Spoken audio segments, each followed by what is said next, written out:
শক্তিশালী ঘূর্ণিঝড় ডিটোয়ার প্রভাবে শ্রীলঙ্কায় দেখা দিয়েছে ভয়াবহ বিপর্যয়। টানা ভারী বর্ষণ ও ভূমিধসে রাজধানী কলম্বোর নিম্নাঞ্চল সহ দেশের বিস্তীর্ণ এলাকা প্লাবিত হয়েছে। দেশটির দুর্যোগ ব্যবস্থাপনা কেন্দ্র জানায়, এই প্রাকৃতিক দুর্যোগে এখন পর্যন্ত 212 জনের মৃত্যুর খবর নিশ্চিত করা হয়েছে। এছাড়াও নিখোঁজ রয়েছে অন্তত 218 জন।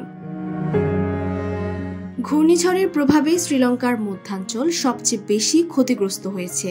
উপরে পড়া গাছ ও ভূমিধসের কারণে বন্ধ হয়ে যাওয়া সড়কগুলো পরিষ্কার করতে ত্রাণকর্মীরা কাজ শুরু করেছে। ডিএমসির তথ্যমতে দক্ষিণ এশিয়ার এই দ্বীপরাষ্ট্রটির বিশাল অংশ জুড়ে প্রবল বৃষ্টিপাত এবং বন্যার কারণে প্রায় 10 লাখ মানুষ ক্ষতিগ্রস্ত হয়েছে। জীবন বাঁচাতে প্রায় 2 লাখ মানুষ বর্তমানে 1275টি আশ্রয়কেন্দ্রে আশ্রয় নিচ্ছে।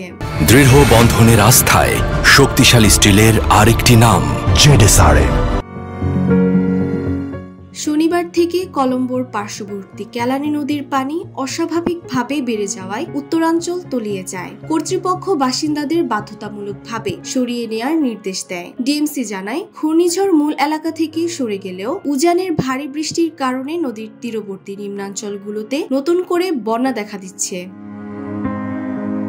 তবে উদ্ধার কাজ চলছে পুরোদমে। কর্তৃপক্ষ জানিয়েছে 24,000-এরও বেশি পুলিশ, সেনাবাহিনী ও বিমান বাহিনীর সদস্য এখনো বন্যায় আটকা পড়া পরিবারগুলোতে পৌঁছানোর চেষ্টা করছে। সেনাবাহিনী জানায় 120 জনেরও বেশি লোককে হেলিকপ্টারে করে নিরাপদ স্থানে সরিয়ে নেওয়া হয়েছে।